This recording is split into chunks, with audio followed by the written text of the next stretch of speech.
Tribuners, baik di yang pantau di Instagram, di YouTube sama di YouTube kita, boleh di komen untuk yang pengen tanya saran ataupun tips-tips ataupun cara bagaimana sih untuk membuat pupuk kompos dari program dari Pak Kapolres. Nah, kalau kita lanjut lagi dengan Pak Ali nih, Pak.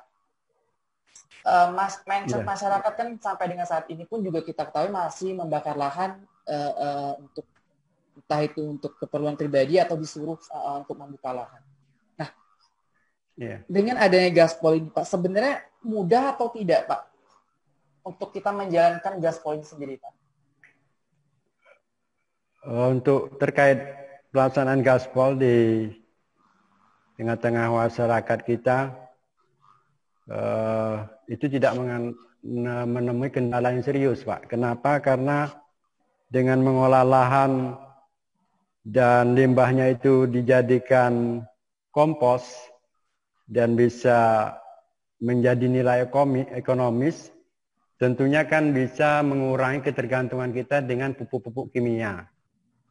Yang selama ini juga sebenarnya Pak petani itu sudah memahami, karena dengan dengan waktu yang terlalu lama penggunaan pupuk kimia itu kan tanah bisa dilihat dari perkebunan warga kita, tanah itu mengeras, Pak. Dan dengan program gaspol, ya, dengan program, ya, Pak, kalau berarti masyarakat selama ini mengolah lahan dengan cara membakar, itu yang pertama.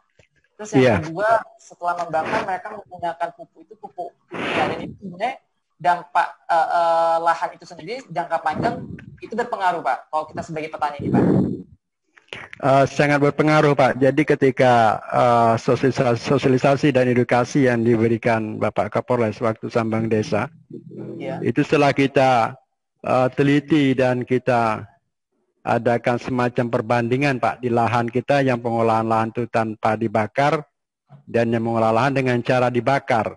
Ternyata mengolah lahan dengan cara dibakar itu enggak tahan lama, Pak, kesuburan tanah, bahkan tandus, tanaman itu kerdil.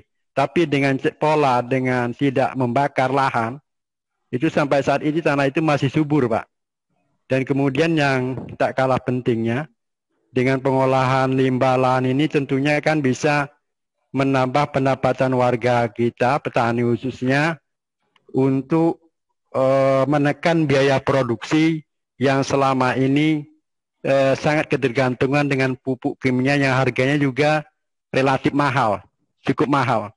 Jadi dengan menggunakan pupuk kompos ramah lingkungan juga tanah kita juga semakin baik karena ada pembenahan tanah dan juga pertanian kita akan berkelanjutan untuk jangka panjang untuk ketahanan pangan itu, Pak. Pak, kalau kita bicara untuk lahan, ini kan kalau untuk pupuk sendiri kan ketika pasca pembukaan lahan, Pak. Nah, dengan ada tidak, Pak, cara lain yang bisa kita kasih lah untuk ke Tribuners, cara lain selain membakar ini seperti apa nih, Pak? Cara lain ya yang sudah kami ikuti dan kami terapkan, program gaspol ini juga dari semua limbah saat pembukaan lahan, baik itu ranting kayu, daun kayu, itu kita kumpuli dan kita bisa menghamparkan di lahan itu sendiri.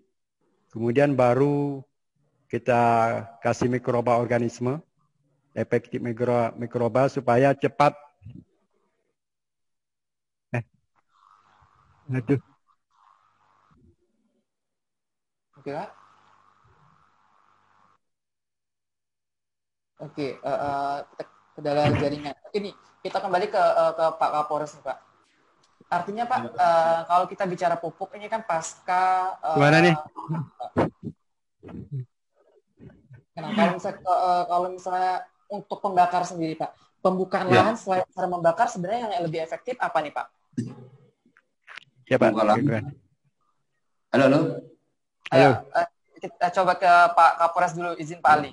Iya, Pak. Oke, Pak. Ya, ini Pak Kapolres, kalau misalnya kita bicara pupuk, ini kan pasca pembukaan lahan nih, Pak. Nah, kalau pada saat pembukaan lahan sendiri, sebenarnya lebih efektif itu apa nih, Pak, yang bisa kita tawarkan ke masyarakat nih, Pak? Kalau membuka lahan, prinsipnya berbagai macam cara ya. Bisa manual, bisa pakai alat.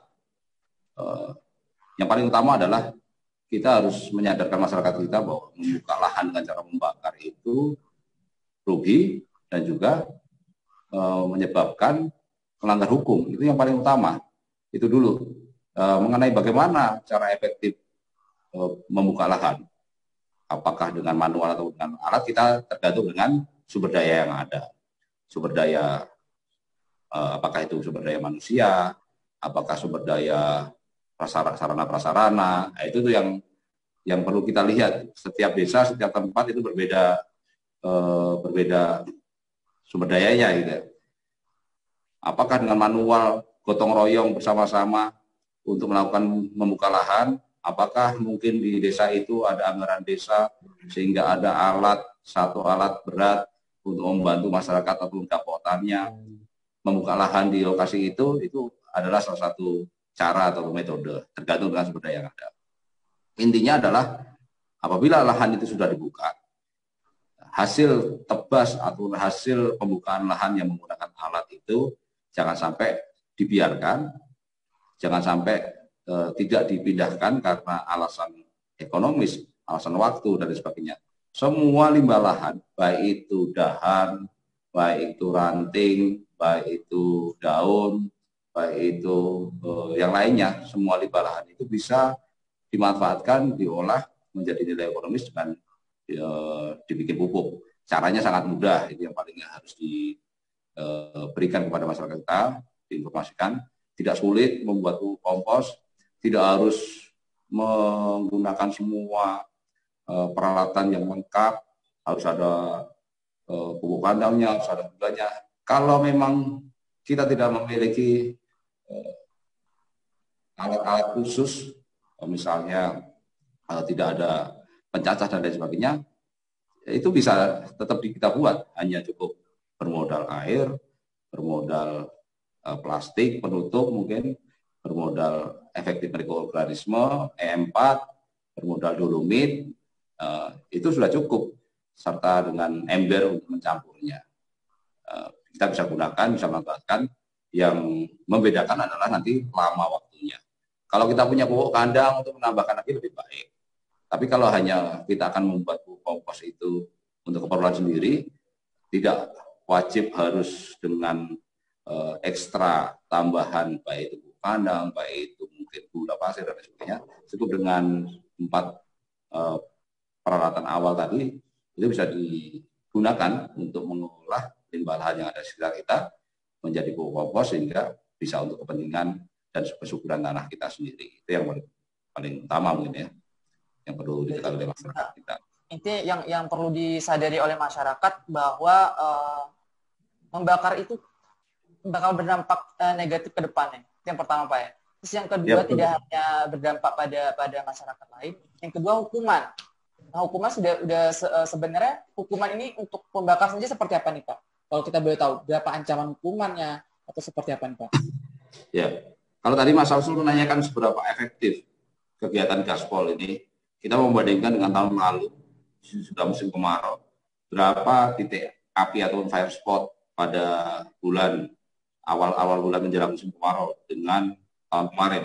Itu sudah turun kurang lebih hampir 60%. Tahun lalu kita menjelang musim kemarau, fire spot kita hampir jumlah 48. Sekarang ini 1 bulan terakhir ini kita ada 6 fire spot.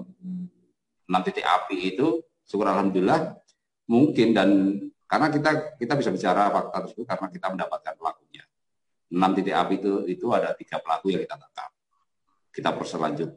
1 pelaku kita berikan edukasi lanjut karena berbeda dengan lokasi dan metodenya. 2 lagi sedang dalam penyelidikan. Artinya apa? Artinya bahwa 6 fire spot yang terjadi di awal bulan ini adalah semuanya awalnya adalah manusia. Dan dari 3 orang yang kita amankan, semua kita tanya apakah sudah pernah mendapatkan edukasi gaspol atau edukasi pemanfaatan limbah lahan. Karena mereka ini rata-rata petani yang sudah menebas lahan yang ada di atas di atas lahannya dan sudah menghasilkan limbah. Mereka sudah menebas, limbahnya sudah terkumpul karena tidak punya alat untuk membawa, mengangkut, akhirnya bekas limbah itu dia bakar supaya sisa lahan yang menjadi tanggung jawab dia untuk membuka segera selesai untuk dibersihkan. Nah ini 3 orang ini rata-rata belum mendapatkan informasi itu, sehingga kita berharap upaya sosialisasi, upaya edukasi ini bisa benar-benar masif dan diikuti. Kita juga tidak memberikan garansi 100% bahwa ini akan menjadi sumber utama untuk mencegah karhutlah, karena tidak hanya metode ini, perlu juga ada kesadaran masyarakat, perlu juga ada pengawasan. Pengawasan itu bentuknya apa? Patroli darat, patroli udara, itu memastikan dan mengawasi, karena tidak semua masyarakat kita juga patuh dan taat. Kepada yang tidak patuh dan taat, mereka harus terima risiko. Kepada yang patuh dan taat, mereka harus kita berikan pembinaan. Itu yang utama. Jadi kalau mereka sudah mengikuti, beberapa desa sudah mengikuti dengan baik. Salah satunya di Makmur Jaya. Mereka sudah melakukan pengolahan pupuk, pengolahan limbah lahan menjadi pupuk kompos secara merata. Hampir 1 desa sudah mengikuti ini. Nah, mudah-mudahan nanti kualitasnya bisa kita jaga dengan baik. Kita akan komunikasi dengan perusahaan yang ada di wilayahnya. Mudah-mudahan bisa masuk dan terjadi mutualisme, pembinaan lanjut. CSR-nya bisa diarahkan ke desa tersebut. Artinya mungkin perlu mesin mencacah untuk mempercepat proses fermentasi terhadap pengolahan limbah lahan, sehingga limbah-limbah yang mungkin bentuknya ranting, yang bentuknya dahan, yang bentuknya masih kayu itu bisa dicacah dengan cepat, dengan lembut. Itu akan tentunya mempengaruhi waktu. Waktu yang biasanya durasinya cuma 30 hari bisa dipercepat, bisa jadi 20 hari misalnya. Itu di situ kita berharap hadirnya pemerintah, hadirnya teman-teman stakeholder terkait, perusahaan perkebunan dan lain sebagainya, untuk kita bisa membina dan mengedukasi masyarakat kita sehingga mengalihkan budaya yang sudah cukup lama menjadi budaya yang kurang baik. Membuka lahan dengan membakar itu menyuburkan, itu jelas salah besar, karena itu bisa mengganggu dan merusak ekosistem dan ekologi kita, karena mikrobanya rusak, akhirnya tanah tandus karena nggak bisa menyimpan air, sehingga nanti akan berimplikasi kepada tanah maupun ekosistem yang ada. Nah, kita bisa arahkan ke yang lain, mengolah menjadi lebih berguna dan bermanfaat. Dan nanti apabila ada jaminan, tentunya petani kita diharapkan dalam mengolah pupuk, kalau memang tujuannya ekonomis ya harus mengikuti standar yang ada, sehingga nanti perusahaan itu juga pupuk yang diolah oleh masyarakat bisa dimanfaatkan dan digunakan untuk tanaman di perkebunan itu. Dan nanti bisa memberikan feedback balik, memberikan support alat, support prasarana dan sebagainya. Jadi yang kita harapkan ke depan, Mas Abdul, sehingga orang akan berlomba-lomba, masyarakat kita akan berlomba-lomba berburu limbah lahan supaya nggak dibakar, tapi akan dimanfaatkan menjadi pupuk. Mudah-mudahan ini menjadi salah satu vaksin yang ampuh sementara untuk mencegah karhutlah. Itu bahasa mudahnya seperti itu. Karena kita mencari vaksin yang lain tentunya dari membangun kesadaran masyarakat, membangun kesadaran petani, membangun kepedulian semua seluruh instansi yang ada, dan juga kita memberikan salah satu solusi terhadap apa yang ada di depan kita, itu bisa dimanfaatkan dan dipergunakan sehingga bisa bernilai ekonomis dan berguna. Berarti bahasa kerennya nih Pak Kapolres nemuin vaksin untuk mencegah karhutlah gitu Pak ya? Ya sebenarnya ini